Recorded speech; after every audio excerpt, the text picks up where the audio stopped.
শুভেচ্ছা জানিয়ে শুরু করছি আমি লার্ন উইথ ফিজ। এই ভিডিও টিউটোরিয়ালে আমি আমার পেইড কোর্সে জাস্ট একটি সিম্পল অ্যাসাইনমেন্ট নিয়ে আলোচনা করতে চাই, তবে কিন্তু এটা সিম্পল অ্যাসাইনমেন্ট নয়। হ্যাঁ, তো কেন সিম্পল অ্যাসাইনমেন্ট নয় সেই বিষয়টা নিয়ে জাস্ট আমি আপনাদের সঙ্গে একটু আলোচনা করতে চাই। তো আপনারা যে প্রজেক্টটি এখানে দেখতে পাচ্ছেন এটা কিন্তু সম্পূর্ণ রেসপন্সিভ। আর রেসপন্সিভ মানে কি, আমাদের বিভিন্ন ডিভাইসে কিন্তু সেটা সাপোর্ট করবে। সেটা হতে পারে আমাদের মোবাইল ফোন, সেটা হতে পারে কিন্তু আমাদের ল্যাপটপ, সেটা হতে পারে কিন্তু আমাদের বিগ ডিভাইস, সেটা হতে পারে আমাদের যে কোনো স্মল ডিভাইসের জন্য।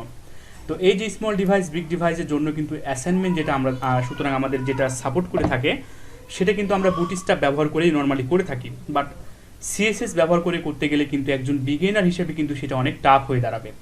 তো এই যে বিগিনার হিসেবে যেটা টাফ হয়ে দাঁড়াবে, সুতরাং এইটা কিভাবে আপনারা করবেন, সুতরাং সিএসএস ব্যবহার করে ডিসপ্লে ফ্লেক্স যে প্রপার্টিটি রয়েছে তার পাশাপাশি আমাদের মিডিয়া কুয়েরি ব্যবহার করে কিভাবে রেসপন্সিভ করা যায় সেটা কিন্তু আমি আমার কোর্সের মধ্যে অন্তর্ভুক্ত করেছিলাম এবং সেটা কিন্তু আমি দেখিয়েছিলাম। তো সেটা দেখানোর ফলেই কিন্তু অ্যাকচুয়ালি এই প্রজেক্টটি করতে অনেকে সক্ষম হয়েছে, সুতরাং ভালোভাবে সাবমিট করতে পেরেছে অ্যাসাইনমেন্টটি। তো ভাবলাম যে আপনাদের সঙ্গে অ্যাকচুয়ালি আলোচনা করা দরকার। হ্যাঁ, তো এই যে প্রজেক্ট যারটা আমি ওপেন করে রেখেছি তার নাম হচ্ছে মোহাম্মদ শামীম আহমেদ। তো ভাইয়াটি খুব সুন্দরভাবে একদম আমি যে ট্যাম্পলেটটি দিয়েছিলাম সেম টু সেমভাবেই কিন্তু ডিজাইন করেছেন। তো আপনারা সকলে দেখতে পাচ্ছেন যখন আমি বিভিন্ন ডিভাইসের জন্য নিয়ে আসছি তখন কিন্তু আমার এই যে অ্যাসাইনমেন্ট, হ্যাঁ আমার সুতরাং যে প্রজেক্টটি যে ট্যাম্পলেট পেজটি আপনারা দেখতে পাচ্ছেন সেটা কিন্তু বিভিন্ন ডিভাইসের জন্য সেটা কিন্তু আস্তে আস্তে ছোট হয়ে যাচ্ছে। সুতরাং আপনি যদি জাস্ট নর্মালি একটি সিএসএস দিয়ে জাস্ট পেজ ডিজাইন করেন, এরকম যখন আপনি ছোট ডিভাইসের জন্য নিয়ে আসবেন তখন সেটা কি হবে, তখন সেটা কিন্তু আপনার কি হবে, সেটা কিন্তু আপনার ডিজাইনটা ভেঙে যাবে। আর অ্যাজ এ বিগিনার হিসেবে কিন্তু একটি নর্মাল সিএসএস দিয়ে শুধুমাত্র র সিএসএস ব্যবহার করে একটি অ্যাসাইনমেন্ট করা কিন্তু হিউজ পরিমাণ টাফ হয়ে দাঁড়ায়, সুতরাং অনেক কঠিন হয়ে দাঁড়ায়। তো এই কঠিনটাকে কিন্তু সাধ্য করতে অনেকজন চেষ্টা করেছে অনেকক্ষণ সময় দিয়ে ব্যবহার করে কীভাবে করতে হয়। তো লক্ষ্য করে দেখেন সেই বিষয়টা নিয়ে আমি জাস্ট আপনাদের সঙ্গে একটু আলোচনা করতে চাই। শুধুমাত্র তাই নয়, তার পাশাপাশি রয়েছেন হচ্ছে আমাদের সৈকত ভাই। তো সৈকত ভাই কিন্তু অ্যাকচুয়ালি অনেক সুন্দর একটি প্রজেক্ট করে ফেলেছেন, আমরা দেখতে পাচ্ছি এখানে। তো তিনিও কিন্তু অ্যাকচুয়ালি রেসপন্সিভ সহকারে প্রজেক্টটি করার চেষ্টা করেছেন, একটু ডিফারেন্ট ওয়েতে করার চেষ্টা করেছেন, কিন্তু অনেক সুন্দর হয়েছে কাজটি। তো এটাও আমি রেসপন্সিভ করে আপনাদেরকে দেখাচ্ছি। হ্যাঁ, তো এখান থেকে জাস্ট আমি চলে যাচ্ছি নিচে। তো এখানে চলে যাওয়ার পর এখান থেকে উপর থেকে আমি ডিরেক্ট চলে আসতেছি, সুতরাং নিচ থেকে উপরে যাচ্ছি। তো আপনারা লক্ষ্য করে দেখেন এটা স্মল ডিভাইসের জন্য কিন্তু আমাদের এটা রেসপন্সিভ হয়ে আছে।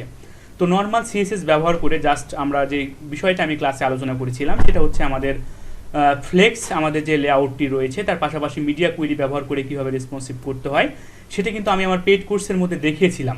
তার পরবর্তীতে পেইড কোর্সে দেখানোর পর ভাইয়ারা কিন্তু চেষ্টা করেই কিন্তু নিজেরা সুতরাং এই কাজটি করতে পেরেছে। তো আপনারা সকলে দেখতে পাচ্ছেন এই যে একটি অ্যাসাইনমেন্ট। তো আপনারা দেখতে পাচ্ছেন যে রেসপন্সিভ ড্রপ ডাউন মেনুও কিন্তু ভাইয়া তৈরি করেছেন খুব সুন্দরভাবে, যেটা অ্যাকচুয়ালি আমার নিজেরও অনেক ভালো লেগেছে। তো এই যে একটি অ্যাসাইনমেন্ট, সুতরাং কীভাবে করতে হয় রেসপন্সিভ সহকারে, যারা আপনারা কোর্স করছেন কিংবা যারা সিএসএস শিখছেন তারা কিন্তু চেষ্টা করবেন যে কীভাবে রেসপন্সিভ সহকারে একটি টেমপ্লেট জাস্ট ডিজাইন করা যায়। তার পরবর্তীতে যদি আমি আপনাদেরকে আরেকটি প্রজেক্ট জাস্ট নর্মাল প্রজেক্ট বের করে দেখাই, তো এই প্রজেক্টটি করেছেন মিঠুন মণ্ডল ভাই। তো তিনিও কিন্তু অসাধারণভাবে রেসপন্সিভ সহকারে চেষ্টা করেছেন প্রজেক্টটি করার। হ্যাঁ, তো আপনারা জাস্ট আমি যদি নর্মালভাবে আপনাদেরকে দেখাই, এখান থেকে আমি চলে যাচ্ছি ধীরে ধীরে নিচের দিকে, তাহলে দেখেন তিনি একটু ডিফারেন্ট ওয়েতে সেম টু সেম ডিজাইন রাখার চেষ্টা করেছেন, কিন্তু বাট এটা রেসপন্সিভের জন্য আপনারা জাস্ট লক্ষ্য করে দেখেন এটা কিন্তু তিনি বিভিন্ন ডিভাইসের জন্য তিনি কিন্তু সুতরাং স্মল ডিভাইস থেকে শুরু করে 6টি ডিভাইস নিয়ে তিনি কিন্তু এটা রেসপন্সিভ করার চেষ্টা করেছেন। তো আপনারা যে ন্যাপবারটি দেখতে পাচ্ছেন এটা কিন্তু এখানে তৈরি হয়ে আছে, সুতরাং যখন আমরা জাভাস্ক্রিপ্ট ব্যবহার করব তখন কিন্তু এটা আমাদের আরও সুন্দরভাবে রেসপন্সিভটা, সুতরাং এই যে ড্রপ ডাউন যে আমাদের ন্যাপবারটা দেখতে পাচ্ছেন সেটা কিন্তু কাজ করবে। তো এই যে আমি আপনাদেরকে জাস্ট সুতরাং পেইড কোর্সের মধ্যে যে আমাদের রেসপন্সিভ সহকারে অ্যাসাইনমেন্ট যেটা ছিল সেটা কিন্তু অ্যাকচুয়ালি তারা অনেকে শিখে ফেলতে পেরেছেন, আর যারা পারেন নাই তাদেরকে আমি অবশ্যই এক্সট্রা ক্লাস ব্যবহার করে, সুতরাং যদি আমার আরও একটি ক্লাস নিতে হয় সেই একটি ক্লাস নিয়েও কিন্তু আমি আপনাদেরকে সে বিষয়গুলো আলোচনা করব। তো আজকের ভিডিও টিউটোরিয়ালে থাকবে পর্যন্ত। ধন্যবাদ সকলকে।